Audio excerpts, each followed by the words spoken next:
D K Shivakumar ಮುಖ್ಯಮಂತ್ರಿ ಆದ್ರೂ ಸರಿಯೇ, ಇಲ್ಲ ರಾಹುಲ್ ಗಾಂಧಿ ಬಂದು ಇಲ್ಲಿ ಕರ್ನಾಟಕದಲ್ಲಿ ಮುಖ್ಯಮಂತ್ರಿ ಆದರೂ ಸರಿಯೇ. ಅವರೇನು ಪಾಪಗಳು ಮಾಡಿದ್ದಾರೆ, ಪಾಪದ ಕೊಡ ತುಂಬೋಗಿದೆ ಕರ್ನಾಟಕ ರಾಜ್ಯದಲ್ಲಿ. ಇಡೀ ದೇಶದಲ್ಲೇ ಕಾಂಗ್ರೆಸ್ ಮುಕ್ತ ಭಾರತ ಆಗಿರ್ತಕ್ಕಂಥದ್ದು. ಹಂಗಿರ್ತಕ್ಕಂಥ ಸಂದರ್ಭದಲ್ಲಿ ಅವರು ಕುರ್ಚಿ ಕಾದಾಟದಲ್ಲಿ ಸುಮಾರು 1 ವರ್ಷದಿಂದ ಇದೇ ರೀತಿಯಲ್ಲಿ ನಡೀತಾ ಇತ್ತು. ಕೃಷ್ಣಾರೆಡ್ಡಿ ಅಣ್ಣ ಹೇಳ್ದಂಗೆ ಮುಂದಿನ ದಿನದಲ್ಲೂ ಇವ್ರನ್ನ ಹೆಂಗೆ ಇಳಿಸೋದು ಅನ್ನೋ ಲೆಕ್ಕಾಚಾರದಲ್ಲಿ ಅದೂ ಶುರು ಆಗುತ್ತೆ. ಈಗಾಗಲೇ ಒಂದು ಬಣ ಬೇರೆ ಬೇರೆ ಕಡೆ ಪ್ರೈವೇಟ್ ಹೋಟ್ಲುಗಳಲ್ಲಿ ಅಲ್ಲಿ ಇಲ್ಲೆಲ್ಲ ಮೀಟಿಂಗ್ಗಳೆಲ್ಲ ಶುರು ಮಾಡಿದ್ದಾರೆ.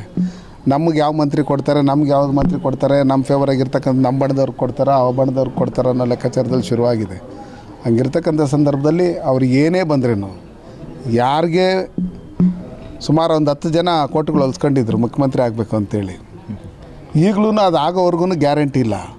ಆದರೂ ನಮಗೇನು ಲಾಸ್ ಏನಿಲ್ಲ. ಬರ್ತಕ್ಕಂಥ ಚುನಾವಣೆಯಲ್ಲಿ ಸುಮಾರು 150ಕ್ಕೂ ಹೆಚ್ಚು ಶಾಸಕರು ನಮ್ಮ NDAಯಲ್ಲಿ ನಾವು ಭಾರತೀಯ ಜನತಾ ಪಾರ್ಟಿ JDSಯಿಂದ ನಾವು 100% ಗೆಲ್ತೀರಿ. ಇನ್ನು ಕರ್ನಾಟಕ ರಾಜ್ಯದಲ್ಲಿ ಕಾಂಗ್ರೆಸ್ ಸರ್ಕಾರ ಬರೋದೇ ಇಲ್ಲ.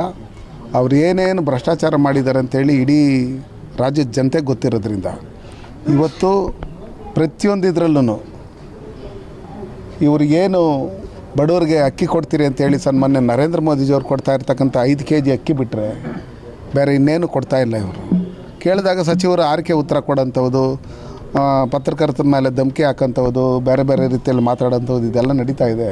ಯಾರೇ ಮುಖ್ಯಮಂತ್ರಿಗಳಾದ್ರೂ ನಮಗೇನು ಅದರಿಂದ ಲಾಸ್ ಏನಿಲ್ಲ. ಅವ್ರ ದಿನ ಇದ್ದಿದ್ದು ತಪ್ಪುಗಳು ಮಾಡ್ತಾನೆ ಇರಿ. ಇದುವರೆಗೂ ಬೇಕಾದಷ್ಟು ತಪ್ಪುಗಳು ಮಾಡಿದ್ದಾರೆ, ಭ್ರಷ್ಟಾಚಾರ ಮಾಡಿದ್ದಾರೆ. ಮುಂದೇನು ಅದಕ್ಕಿಂತ ಹೆಚ್ಚಿಗೆ ಭ್ರಷ್ಟಾಚಾರ ಮಾಡಿ ಅವರವರೇ ಕಾಲುಗಳು ಹೇಳ್ಕೊಳ್ಳೋಂಥ ಕೆಲಸಗಳನ್ನು ಮಾಡಿ ಮುಂದಿನ ದಿನಗಳಲ್ಲಿ ಸನ್ಮಾನ್ಯ ನರೇಂದ್ರ ಮೋದಿಜಿಯವರ ನಾಯಕತ್ವದಲ್ಲಿ NDA ಸರ್ಕಾರ ಕರ್ನಾಟಕ ರಾಜ್ಯದಲ್ಲಿ ಬಂದೇ ಬರುತ್ತೆ. ಅದಕ್ಕೋಸ್ಕರ ನಾವೆಲ್ಲ ರೆಡಿಯಾಗಿದ್ದೀರಿ.